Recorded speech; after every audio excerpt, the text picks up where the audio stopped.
Australia में सड़क पर नमाज पढ़ने को लेकर बवाल हुआ। जानकारी है कि सिडनी में कुछ मुस्लिम समूह सड़क पर नमाज पढ़ने लगे। इसके बाद ऑस्ट्रेलियाई पुलिस ने पहले तो नमाज पढ़ने से रोका, लेकिन मुसलमानों ने पुलिस की बात नहीं मानी। उसके बाद पुलिस ने सख्ती दिखाते हुए इनके साथ मारपीट की है। जानकारी है पिटाई करने के साथ उन्हें जबरन सड़क से हटा दिया गया है। हंगामा करने वाले कट्टरपंथियों को भी पुलिस ने जमकर दौड़ाया। अच्छा अब्दुल्ला भाई, ये जो वाकई इनकी जो फ्रस्ट्रेशन है वो सबके सामने है कि जब इनको कुछ समझ नहीं आती है और ये फिर फ्रस्ट्रेशन निकालते हैं। हसन निसार साहब, इसी बात को आगे लेके चलते हैं। आपके ख्याल में इस बेहिसी की वजह क्या है? ये ऐसे ही चलेगा जहां इस्तेहसाल को हमेशा इस्तेहकाक समझा गया है। जानकारी सामने आई है, ऑस्ट्रेलिया के मुस्लिम ग्रुप्स पुलिस स्टेशन में विरोध करने के लिए पहुंचे और ऑस्ट्रेलिया के प्रधानमंत्री से अब माफी की मांग कर रहे हैं। उसके बाद में फिर ईरान के साथ में जो कुछ ये कर रहे हैं वो सब भी देखने के काबिल है। सारी दुनिया उस पर भी खामोश है। अमेरिका ऐसा क्यों कर रहा है? इंडिया में उसी जमात की जो एक ब्रांच है, उन्हीं के आइडियोलॉजिकल ब्रेदरन जो हैं, जमीयत उलमा हिंद है जैसे, वो ये कहते हैं कि सेकुलरिज्म के लिए हम बड़ी से बड़ी कुर्बानी देने के लिए तैयार हैं। और यहाँ पे जो है उनका रवैया बिल्कुल मुख्तलिफ होता है। और वो तो ये भी कहते हैं कि किसी भी नॉन मुस्लिम को उसके त्यौहार पे मुबारकबाद देना वो हराम है, क्योंकि आखिरत में उसका कोई हिस्सा नहीं जन्नत में, तो उसको यही सब कुछ दे दिया अल्लाह ने। वो यही मजे करके चला जाएगा और हम वहां पहुंचे और वहां कुछ ना मिला, फिर क्या होगा? अगर हमें मामू बना दिया नहीं, मगर अगर जन्नत में जाके कुछ मिला ही ना, फिर क्या करेंगे? वापस तो नहीं आ सकते। हेलो दोस्तों, स्वागत है आप सभी का एपी गन चैनल पे। तो फ्रेंड्स, आइए देखते हैं पाकिस्तानी मीडिया की लेटेस्ट वीडियो। तो दोस्तों, पाकिस्तान को अगर दुनिया के अंदर किसी चीज़ के लिए जाना जाता है तो वह है धार्मिक कट्टरतापन, जिसमें कोई दो शक नहीं। क्योंकि पिछले 70-75 सालों के अंदर पाकिस्तान ने जो धर्म के नाम पे न सिर्फ पाकिस्तानियों को ही बल्कि दुनिया के अंदर जो मुसलमान हैं उनके अंदर नफरत भरी है दूसरे धर्म को लेकर के। और यही वजह है कि ख़ास तौर से पिछले 2-3 दशकों में दुनिया के अंदर जितने भी आतंकवादी घटना हुई है उनके लिंक या तार किसी न किसी फॉर्म में पाकिस्तान से जाके मिलती है। और ये जो आपने वीडियो शुरू में देखा कि किस तरह से इस पर्टिकुलर धर्म के लोग ऑस्ट्रेलिया के अंदर सड़कों पे ही नमाज करने की कोशिश की, और इस तरह का विजुअल कोई नई बात नहीं है। क्योंकि अगर आप भारतीय हैं तो आपने भारत के अंदर ही ऐसे विजुअल कई बार देखे होंगे। लेकिन हैरानी की बात यह है कि इस टाइप के अधिकतर विजुअल आपको नॉन मुस्लिम देश में से ही निकल के आते हैं। आपको कोई सऊदी अरब, यूएई, कुवैत या किसी भी मुस्लिम देश में बीच सड़कों पे घेर करके भीड़ इकट्ठी करके नमाज पढ़ने की आपको विजुअल नहीं मिलेंगे। तो दोस्तों, इस पर आपका क्या कहना आप नीचे कमेंट करके बता सकते हैं। आइए देखते हैं आज की इस लेटेस्ट वीडियो को।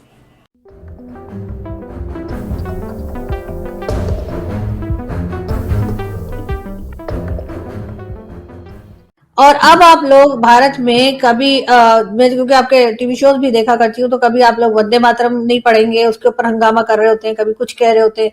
तो क्या इतना इश्यू है वंदे मातरम पढ़ने से कि आपका ईमान इतना कमजोर है कि वो एक वंदे मातरम पढ़ देने से खराब हो जाएगा, टूट जाएगा? देखिए, मेरे देश का जो संविधान है उसका जो आर्टिकल 19 और आर्टिकल 25, 26 से लेकर 30 तक जब हम पढ़ते हैं तो वो हमें इस बात की आज़ादी देता है कि आप आज़ाद हो किसी बात के कहने में, किसी काम के करने में, और अपने धर्म की प्रैक्टिस करने पर आज़ाद हो आप। तो आज जो हमारे यहाँ राष्ट्रगीत पर हंगामा है वो बिला वजह का हंगामा है।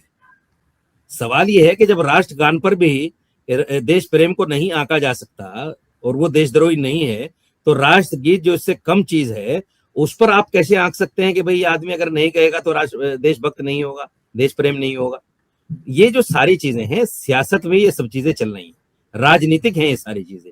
इसका धर्म से, देश प्रेम से कोई लेना देना नहीं है। जो लोग इसको देश प्रेम से जोड़कर देख रहे हैं वो अहमक हैं, बेवकूफ हैं, वो गलत हैं। इसका देश प्रेम से कोई लेना देना नहीं। अगर मुसलमानों का देश प्रेम देखना है तो जंग आजादी की तारीख को पढ़ लो कि मुसलमानों ने मुल्क को आजाद कराने में कितनी जानें कुर्बान की हैं जी। लेकिन इस्लाम ने तो कोई ऐसा नारा भी नहीं बनाया जो हम भारत में भी सुनते हैं, सर तन से जुदा। अगर किसी ने कोई बात कह दी है, कोई ब्लास्फेमी हो गई है जिसका अक्सर लोगों को शायद अंदाजा भी नहीं होता कि वो क्या बात कर रहे हैं, ऐसी बात के ऊपर हमने तो कभी प्रॉफिट के जमाने में नहीं सुना कि किसी का सर काट दिया गया हो या मार दिया गया हो। जो अब शुरू हुआ है आपके यहाँ, तो एक किसी को मारा भी गया था सर तन से जुदा के नारे लगाने वालों ने। تو یہ والا اسلام جو ہے یہ کیوں آپ لوگوں کو یا کسی بھی جگہ پہ جہاں ایسا ہو رہا ہے کنٹرول نہیں ہو پا رہا؟ دیکھیے یہ اسلام نہیں ہے، میں پھر کہتا ہوں یہ اسلام نہیں ہے. سر تن سے جدا کا مطلب جو ہے اسلام میں ایسی کوئی بات نہیں کہی گئی. یہ جو کچھ بھی ہے یہ سب جذبات سے تعلق رکھتا ہے، اس کا اسلام سے کوئی تعلق نہیں ہے. جو لڑکے جو مسلمان نوجوان واٹس ایپ پر دنیا بھر کی چیزیں دیکھتے ہیں، جذبات میں آ جاتے ہیں اور اس طرح کا قدم اٹھا لیتے ہیں. اسلام کا اس سے کوئی لینا دینا نہیں ہے. تو حضرت علی نے ایک بڑی پیاری بات کہی. حضرت علی نے فرمایا کہ بھائی جس وقت میں نے آپ کو نیچے ڈالا اور آپ کی گردن دبائی، اس وقت میری لڑائی ذاتی لڑائی نہیں تھی، وہ اسلام کے لیے لڑائی تھی، اللہ کے لیے لڑائی تھی. لیکن جب تو نے میرے چہرے پہ تھوک دیا تو میرے ذہن میں ایک بات آئی کہ تو نے میری بے عزتی کر دی. پھر بھی اگر میں تجھے مارتا تو میں اسلام کے لیے نہیں مارتا تجھے، پھر میں اپنی عزت کے لیے مارتا، اور وہ اسلام میں جائز نہیں ہے. اور جو آپ حدیث بتا رہے ہیں تو وہ تو ایم بی ایس نے تو کتنی ہی حدیثوں کو کہا ہے کہ یہ جھوٹی ہیں، ان کا کیا کریں گے؟ اس لیے کہ ان کو تو ہم بہت فالو کرتے ہیں سعودی عرب کو. دیکھیں نہیں، سعودی عرب کو کون فالو کرتا ہے؟ پاکستان میں تو سب کرتے ہیں. نہ بالکل نہیں کرتے. سعودی عرب کو فالو نہیں کرتے ہیں؟ بالکل نہیں کرتے. خانہ کعبہ وہاں پر ہے، حج عمرہ وہاں پر ہوتا ہے. نہ دیکھیے اسلام کا نام سعودی عرب نہیں ہے. اسلام سعودی عرب سے نبی پاک صلی اللہ علیہ وسلم کے ذریعے سے پھیلا ہے، وہ اپنی جگہ ہے. ہماری سب سے مقدس جگہ مکہ اور مدینہ وہاں پر ہے، اس میں کوئی دو رائے نہیں ہے. لیکن ہم سعودی کو فالو نہیں کرتے، ہم تو قرآن کو فالو کرتے ہیں. اگر سعودی بھی جس طرح سے آپ نے دیکھا، جس طرح اس نے کئی چیزوں کو ایجاد کیا ہے، شروع کیا ہے اپنے یہاں جو اسلام کے خلاف ہے، تو ہم تو اس کو کنڈم کر رہے ہیں کہ بھئی یہ نہیں ہونا چاہیے. اگر کوئی دیوبندی ہو کر یہ سوچتا ہے کہ میں جنتی ہوں، وہ غلط سوچ رہا ہے. اگر کوئی بریلوی ہو کر یہ سوچ رہا ہے کہ میں جنتی ہوں، تو وہ غلط سوچ رہا ہے اپنے آپ میں. اس لیے کہ میں ایک اور چیز بتاتا ہوں آپ کو. نبی پاک صلی اللہ علیہ وسلم کی صاحبزادی حضرت فاطمہ رضی اللہ تعالیٰ عنہ جو جنت میں عورتوں کی سردار ہوں گی، انہوں نے کہا ایک دن پہلے تو آپ نے مجھے بنایا تھا، کیا بات کر رہے ہیں آپ؟ پہلے شو میں تو آپ نے مجھے کہہ دیا تھا کہ میں سردار ہوں، آپ نے پارٹی بدل لی کیا؟ وہ بھی بتاؤں گا، آپ سن تو لیجیے. جو حدیث میں بتانے جا رہا ہوں اس کو سنیے، وہ بھی بتاؤں گا. قرآن یہ کہتا ہے کہ جس کے دل میں رائے کے دانے کے برابر بھی ایمان ہوگا وہ جنت میں ضرور جائے گا، بھلے ہی وہ اپنے گناہوں کی سزا بھگت کر جائے. جس کے دل میں ایمان نہیں ہوگا، جو اللہ کو نہیں مانتا ہوگا، قرآن کو نہیں مانتا ہوگا، رسول کو اس کا رسول نہیں مانتا ہوگا، جو اسلام کی بنیادی چیزوں پر ایمان نہیں رکھتا ہوگا، اس کے لیے سورگ میں کوئی جگہ نہیں ہے. تصور ہونا الگ چیز ہے.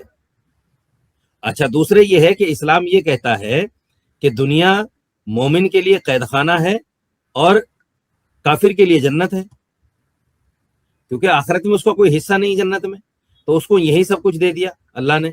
وہ یہی مزے کر کے چلا جائے گا، اور ہم وہاں پہنچے اور وہاں کچھ نہ ملا، پھر کیا ہوگا اگر ہمیں ماموں بنا دیا؟